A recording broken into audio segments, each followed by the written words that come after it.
Minister Lajčák and Minister Martoni to maybe join me on the floor for the beginning, since I hand them over very quickly the word. And I want to be very brief and very technical. My name is Rastislav Kačer. I'm an honorary president of Slovak Atlantic Commission and the Strategy Council. And it's my immense honor and a great pleasure to welcome you all here. I want to welcome not only old friends, but new friends. But you saw the voting out there, whether you've been participating here. I would guess that equally like we want strong EU, most of you has been participating here, but warm welcome to all of new friends. Special welcome, of course, to Visegrad Prime Ministers who are joining us soon, plus Prime Minister of Montenegro, Đukanović. This year we have 5 Prime Ministers. On the late minute, Prime Minister Jaceňuk apologized. We got more than 15 foreign defense and other ministers around. I'm not going to pick all name by name, but still it's a special privilege to welcome Minister Lajčák of the host country and Minister Martoni, co-chair of the event, who is also acting here on behalf of the Hungarian presidency. And let me tell you that they set a presidency bar very, very high. Congratulations, Minister Martoni, on your presidency, and I think this will be a challenge for Slovakia to take over in July, and thank you very much for your support to Globsec. Let me also welcome formally Secretary General of NATO, who is coming in a few minutes' time, Secretary Chitov, Secretary Ray, General Allen, George Friedman, many people who are extremely important.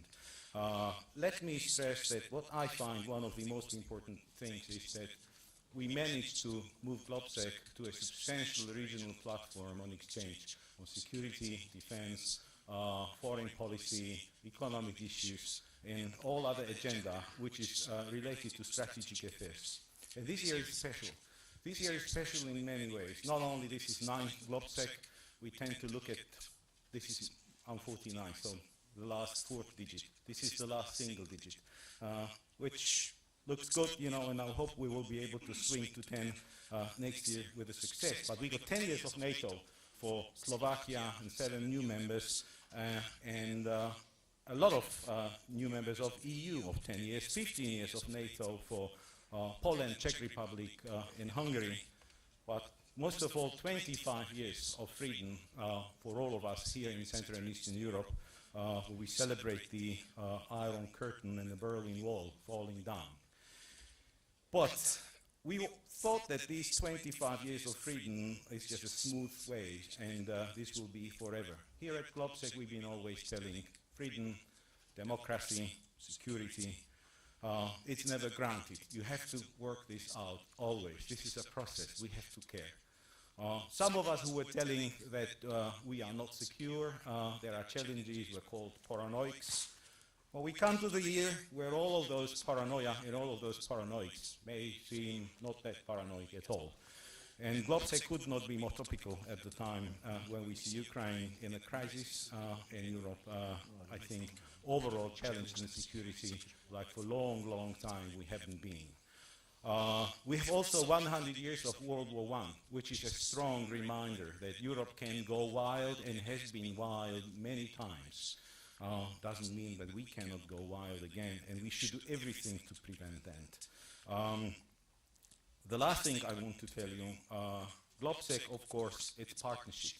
It's friends, it's participants, but also those who make it happen. And I want to thank cordially on behalf of all organizers, to all who supported this. First of all, Slovak Foreign Ministry and Hungarian Foreign Ministry, Visegrad Presidency, Visegrad Fund, who is doing a tremendous job. I think it's becoming a great tool for all of us in Visegrad, a strategic tool of the Visegrad cooperation. And of course, I cannot but thank also NATO for their continuous support to Globsec. We could not do it also without our corporate partners. I'm delighted, as always, and every year to mention BAE Systems, who's been with us since the beginning. Saab Raytheon joining on the top of the partnership, and BMW becoming, I think, inseparable part of image of Globsec and very dear and valued partner. But in addition, let me mention Peace and Polish Institute, MOL Group, Microsoft, BHP Properties, meats systems, but also VRM, a Slovak company, which is particularly dear to me because it's a great success story of a smart company, very successful out of a small country. Dear participants, welcome again, and now let me put the spot on Minister Lajčák as the host minister, and then I'll kindly ask Minister Martin to say a couple of welcoming words. Thank you for your attention.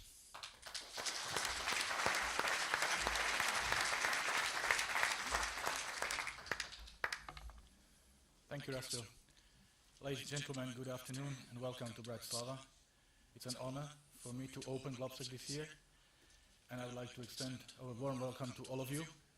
It's pleasant and nice to see so many friends, so many familiar faces, so many of you have been coming to Globsec for so many years now, but I would also like to welcome those who are joining our Globsec family for the first time this year.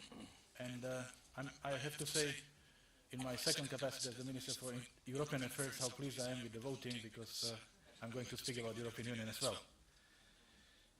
Ladies and gentlemen, a year ago, we celebrated the 20th anniversary of Slovakia's independent statehood. This year, Globsec is marked by the 10 years of our membership in the European Union and in NATO. These anniversaries precisely define the current phase of Slovakia, our independence and our belongingness. A young, independent, modern country that is firmly anchored in the very core of the European Union and NATO. A member of the clubs which believes in solidarity but requires responsibility. This is Slovakia today. So please welcome and enjoy Slovak hospitality, as well as new ideas that Globsec certainly will, as always, generate. A year ago, we were in the midst of much uncertainty regarding the future of the Eurozone and the European project as such. Prime Minister Fico, in his Globsec speech here a year ago, promised that Slovakia would be an integral part of the efforts to stabilize Eurozone, that we will contribute to this effort by bringing down our deficit below the threshold required by the Stability and Growth Pact. And we did stick to that. Slovakia has been participating in all measures aimed at stabilizing the Eurozone, and our deficit was 2.77% of our GDP last year. And what's more, our common European efforts were successful. Tools to save and improve the EMU have worked well. Eurozone has regained stability. Last year, governments in the Eurozone cut their budget deficit to an average of 3% as compared to 3.7% a year before. Financial markets calmed down. No one questions the survival of euro anymore. And it's on the highest level, some even think it's too high. And both the EU and the Eurozone emerged from recession last year. Of course, the 10th anniversary of our EU and NATO membership gives us an opportunity to look further back than just 1 year. These days we are recalling not only our successful transformation story, but also the contribution of both NATO and the European Union to consolidation of post-war Europe and the benefits this has brought to our citizens, to their security, freedoms, prosperity. Of course, the enlargement processes did not automatically resolve all the problems in Europe, and we are aware of existing challenges. As far as the European Union is concerned, we need to keep the club of 28 and possibly more in the future operational and responsive, not only to global trends, but also to internal developments and to growing multitude of interests of our member states and our citizens. Keeping citizens' interests on our radar screen is essential, yet becoming more and more difficult. The larger the European Union is, the more democratic legitimacy it needs. We need to improve EU legislation so that it works in favor of EU competitiveness, rather than as an ammunition for Eurosceptics or anti-EU populists. And last but not least, promoting unity versus multi-speed Europe become a crucial rudder of successful integration. In general, the European Union faces two types of challenges. First are the ones which come as a result of integration itself. I would call them integration challenges, such as the completion of economic and monetary union, democratic deficit, or the EU single voice in the world affairs. And second are the ones that are derived from structural problems in individual member states, such as unemployment, marginalization of Roma community, or the currently topical issue of energy security. I would call these structural challenges. Let me give you two examples. First, efforts to stabilize Eurozone, either through financial support to individual countries or by creating permanent stability mechanisms such as the EMU, increased the pressure on solidarity between member states and required deeper integration. We speak about fiscal union, we speak about banking union. So it's the EU institutions who have been and should remain in the main driving force for these integration challenges, as they are often accompanied with an opposition or lack of will on the side of the member state. Secondly, on the level of exposure to threats in energy security is a very relevant example of structural challenges. It is not the result of integration itself, but of given conditions in respective countries. In a changed geopolitical environment, member states themselves are becoming more active and require engagement on the EU level. Compared to the previous example, it's the member states who have been and should remain the frontrunners in addressing such structural challenges, even if the European Union is asked for additional tools. We tend to have expectations that the European Union will provide solutions for all challenges we face. But, of course, this is only one side of the coin. We have to build fully functioning European Union in our own countries. The ability of member states to address structural challenges together, such as energy security, gives the European project essential viability and progress. Ladies and gentlemen, despite obvious problems, Slovakia's firm commitment to the EU integration and the guarantees resulting from being a member of the European family ensured that Slovakia has recently experienced one of the most stable periods in our history, in terms of political, social, and economic stability. However, the current developments in Ukraine have brought a new element of instability to our direct neighborhood. Europe, as we have known it since the end of the Cold War, suddenly changed, and we are faced with two key questions. First, how to de-escalate the situation and to seek political solution for Ukraine.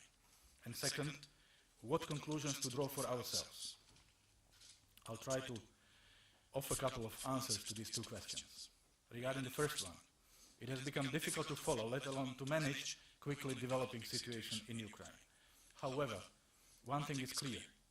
In Europe, in the 21st century, we cannot accept violation of international law without consequences, unilateral change of internationally recognized borders, dictating constitutional order from outside or violating it from inside, either through local unconstitutional referenda or by heavily armed militias without insignia. And of course, we cannot accept use of force or threat of use of force as means of settling conflicts. On the contrary, Ukraine should be a wake-up call for the whole of Europe. It's now quite clear that we were too complacent. We took too many things for granted.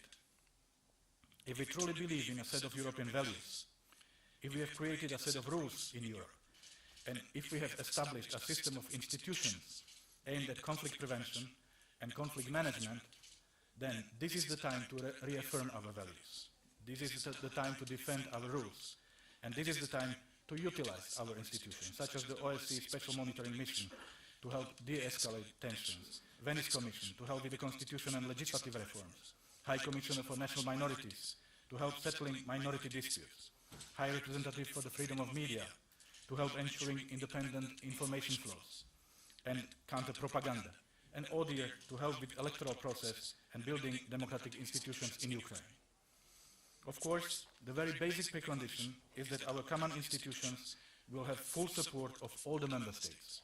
Otherwise, the international system we have created after the Second World War and developed further after the Cold War will lose its meaning.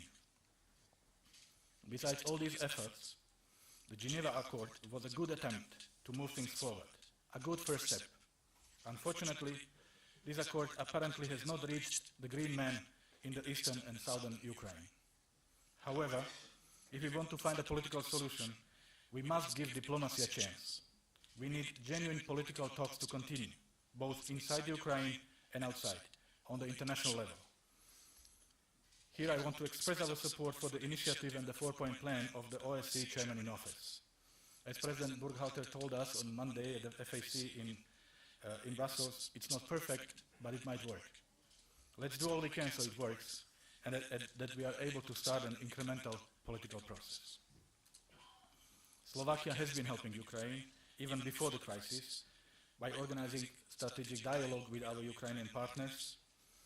With our colleagues with Visegrad 4, we were among the first to visit Ukraine, not only Kiev, but also Donetsk immediately after the formation of the new government. We were helping Ukrainians to recover in the aftermath of Maidan, both through material assistance and medical treatment. We've been providing development assistance, sharing our expertise with Ukrainians, and of course being integral part of all the efforts of the international community. And last but not least, 2 weeks ago, we successfully concluded the negotiations on reverse gas flow that will allow Ukraine to significantly boost its energy security. Today, Ukraine needs a clear political roadmap with free and fair presidential elections on the 25th of May as the first step. Immense reforms encompassing its constitutional order, judiciary, economic, social and political system, as well as its security sector. Full support of the international community and of the European institutions as mentioned above. And most of all, Ukraine needs a genuine nationwide dialogue. Regarding the second question about what conclusions to draw for ourselves, I want to stress that the Ukrainian crisis has also wider implications. We have to rethink our own policies. Firstly, the European Union must give serious consideration to its common security and defense policy. The discussions at the December summit came in the right time and needs to be followed up. Secondly, another area that has naturally came into focus of our attention is energy security. Central Europe had had a wake-up call already in 2009, and we've made significant progress in interconnecting our energy infrastructures. And this has proven to be a very good investment in the light of current circumstances. Now, it is time to complete all ongoing projects and to evaluate what more shall we do to further improve our energy security. And thirdly, in the European Union, we need to seriously rethink our Eastern policies. In particular, we have to answer 2 questions: what to do with Russia and what to do with the Eastern Partnership. It is clear that relations with Russia cannot continue as a business as usual. At the same time, Russia must be a part of the solution. We did not manage to persuade Russia that the Eastern Partnership can be a win-win model. However, the current state of play is certainly a lose-lose situation. So the first precondition is that Russia itself will decide to play a constructive role. On our part, we have to keep the window of opportunity open. At the same time, we must maintain our ability to see the broader picture. There are more successful Eastern partners waiting for our clear answers, namely Moldova and Georgia. They expect and they deserve to be adequately rewarded for their good work. We shall not disappoint them. Ladies and gentlemen, at the same time it's clear that NATO remains the cornerstone of our European security. Due to the Ukrainian crisis, we can now more than ever fully comprehend the importance of NATO for Slovakia and for our region. The lesson is that we must not take our security for granted. Aggression against our borders remains unlikely, but we live in far more dangerous neighborhood than previously thought. A few months ago, the main worry in Ukraine was economic reforms and political freedoms. Today, part of its territory has been taken away, and yet more trouble seems in store. The line between peace and crisis in our part of the world has grown thinner. Under these circumstances, the alliance has had to react, and NATO did react. What's more, it reacted swiftly and efficiently. NATO ministerial in April agreed to relearn to anticipate crisis, re-examine its threat assumptions, and examine if NATO needs to reposition forces and equipment closer to sources of trouble in Eastern Europe. These decisions and the steps that followed to implement them made it crystal clear, I believe to everyone, that NATO is dead serious about defending its territory and that Article 5 is fully valid. The alliance is not looking for confrontation. It's doing what all responsible collective defense organizations do.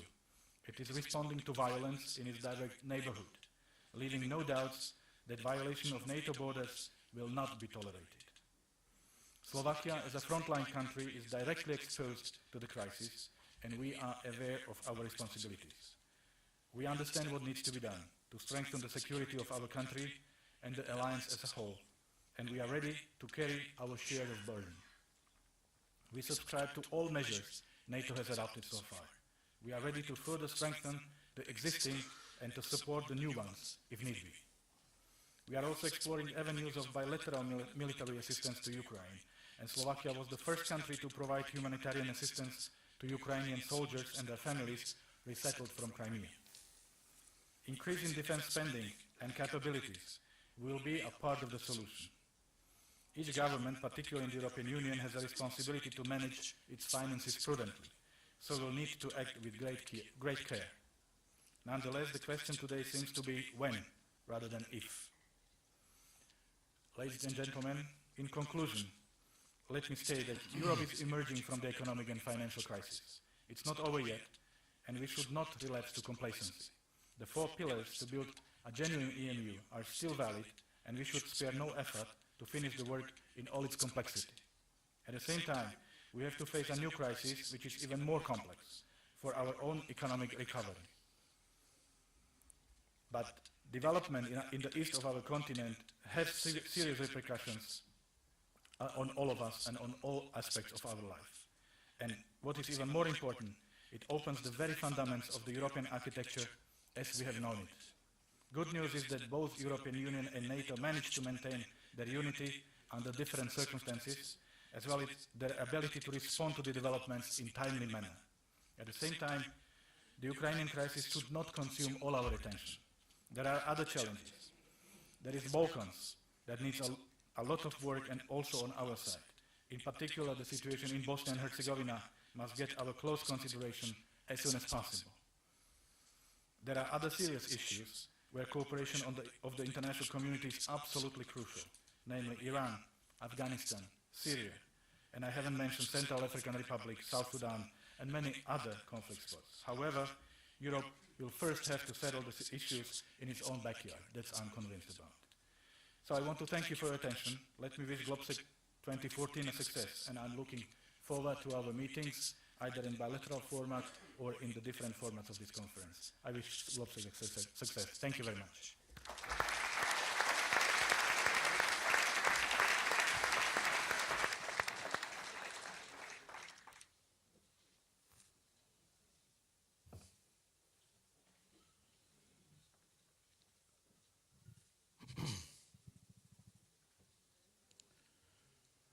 Excellencies, ladies and gentlemen, my first word is a word of congratulation and thanks to primarily to Rostislav and Miroslav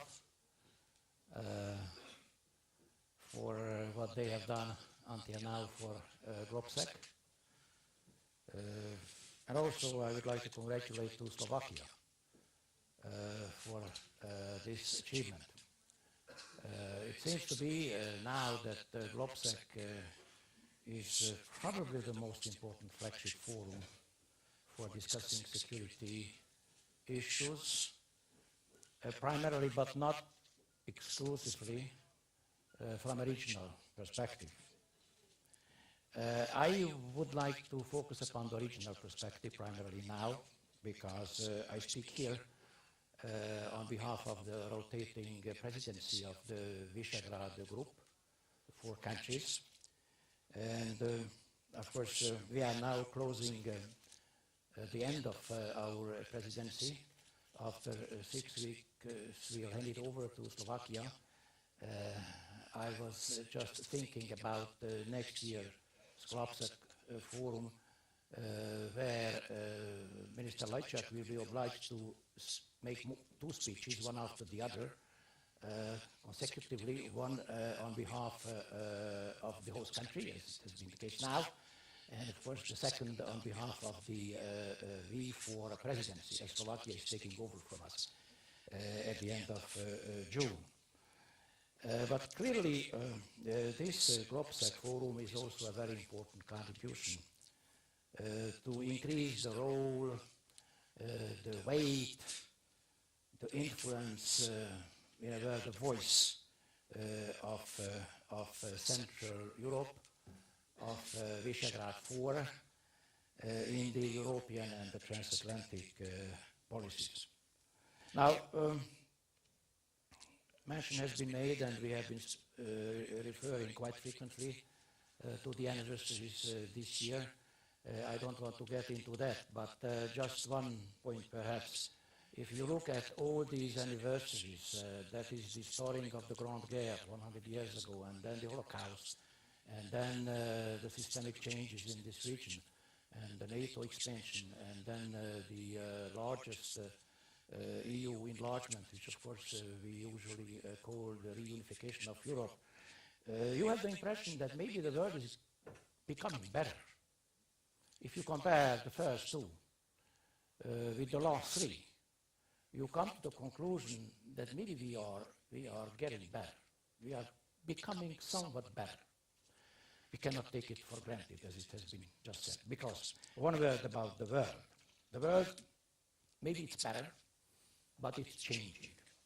And we have to review at least two conventional wisdoms or tenets which we have been repeating for years or decades. One is that the world is flat, rational, measurable, so therefore predictable. No, it's not.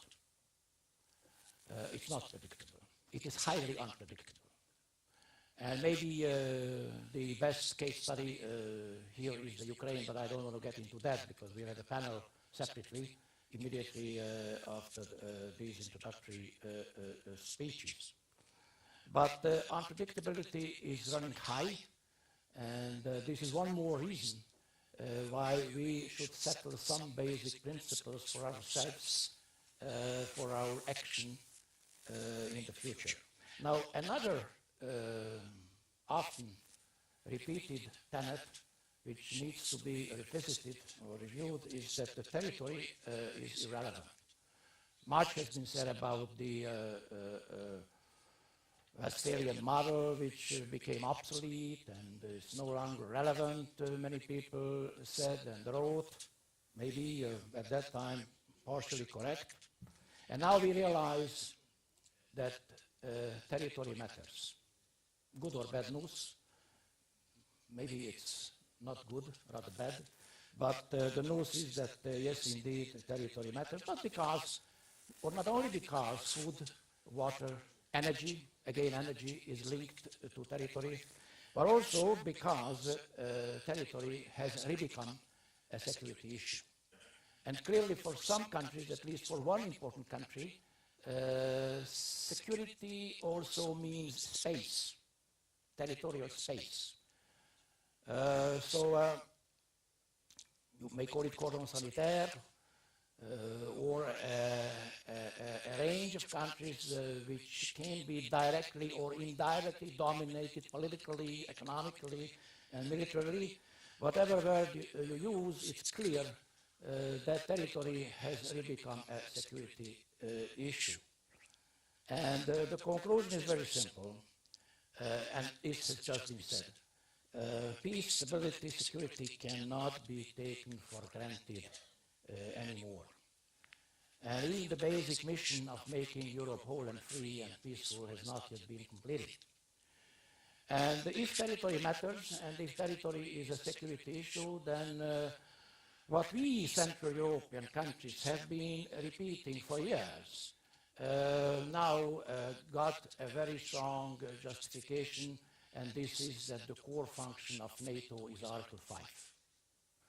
Of course, there are so-called non-traditional risks, so-called post-modern challenges. They are all relevant, they remain to be relevant, whether this is cyber war or energy security or many other things, but still security to core per se matters.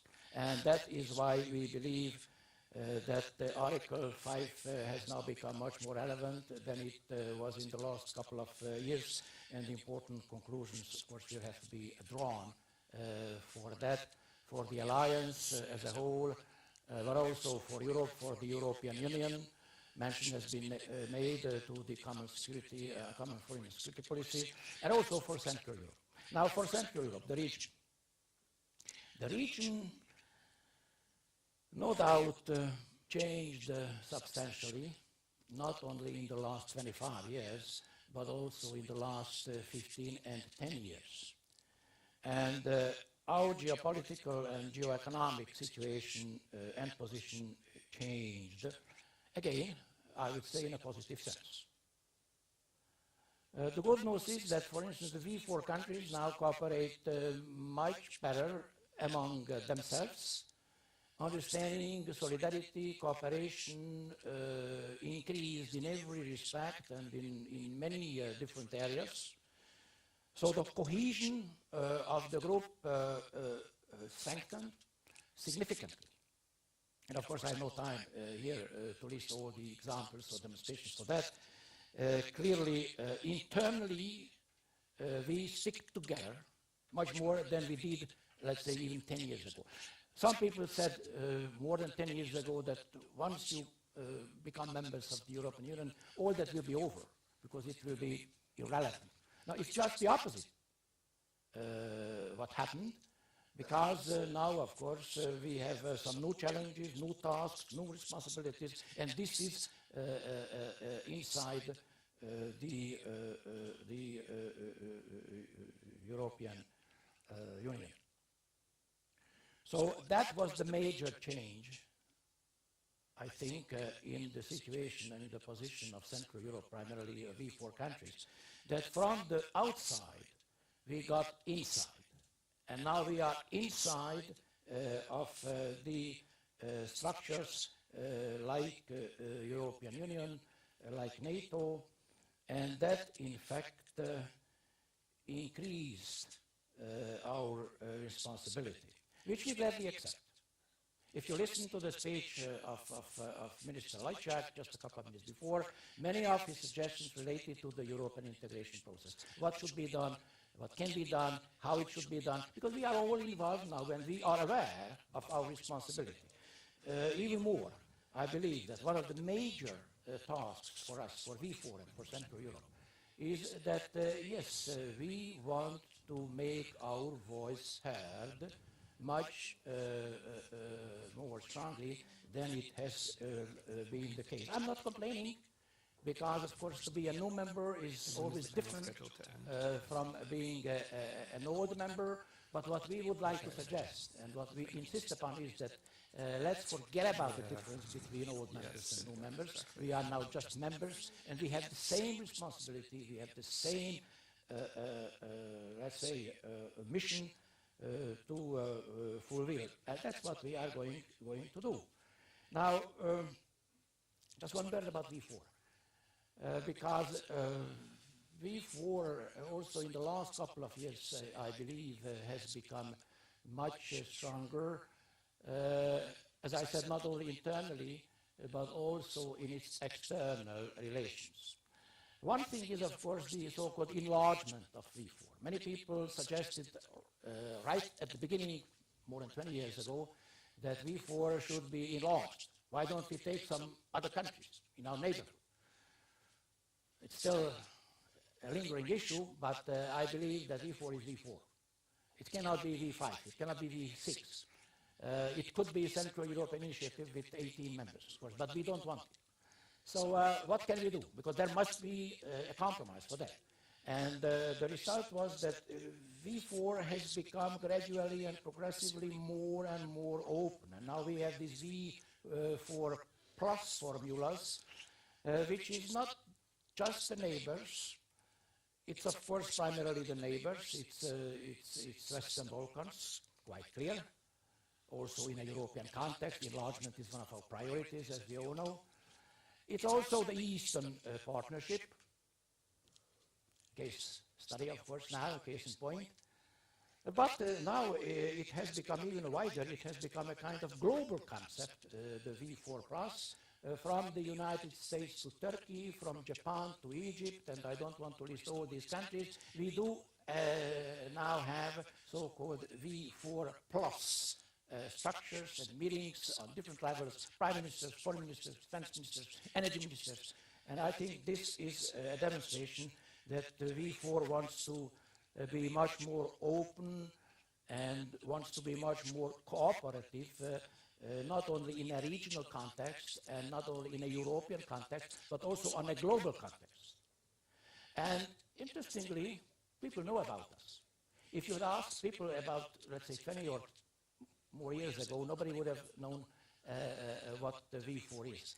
Now it has become a brand, our visibility is much stronger, and of course we are active in many different areas, if it's civil society and so on. So I fully agree with all those who say that V4 has an additional responsibility now, and this is not only to try to make a more important contribution to the shaping of Europe, European Union, Atlantic Alliance, but it is also to develop our defense capabilities. Of course, this is also an economic and a financial issue, but I think we all agree that something must be done in this area, and we are now all carefully considering how our defense capabilities could be improved and increased in the upcoming years. But as I said, we are also very active in the field of the European integration process, and Minister Lajčák already mentioned a couple of areas. My intention was to mention only two. Of course, there are many more. And one is no doubt the common foreign and security policy. Here in Central Europe, we feel the need much more than anywhere else that such a common policy will have to be deepened and strengthened. We also felt it a year ago.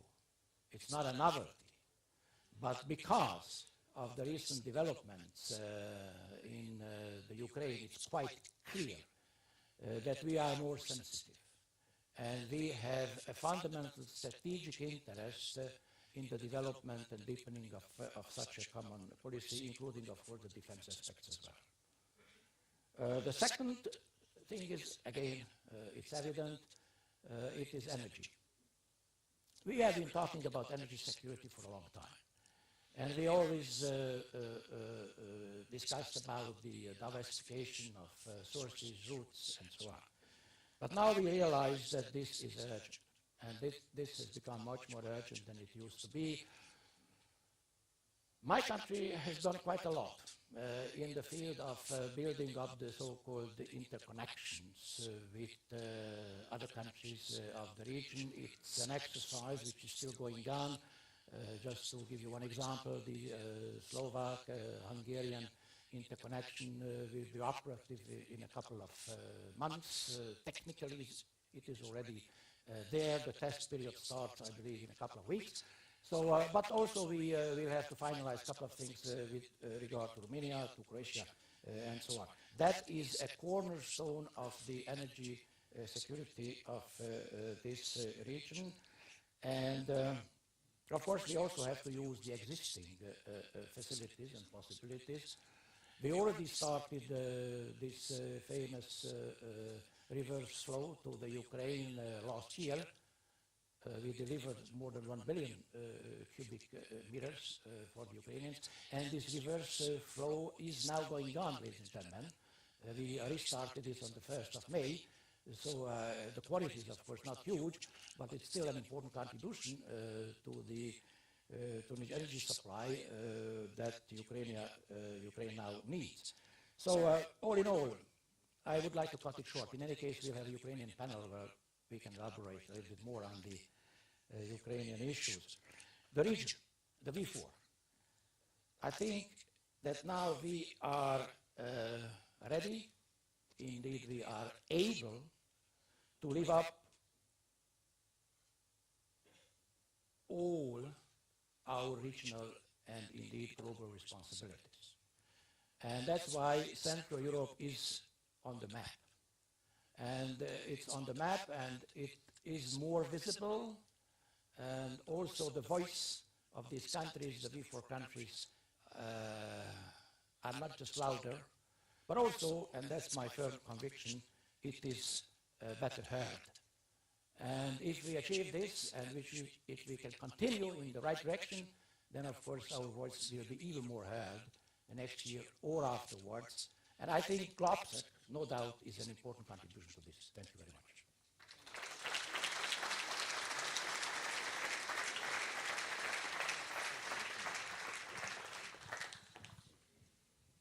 Let me thank both of the ministers for the welcome.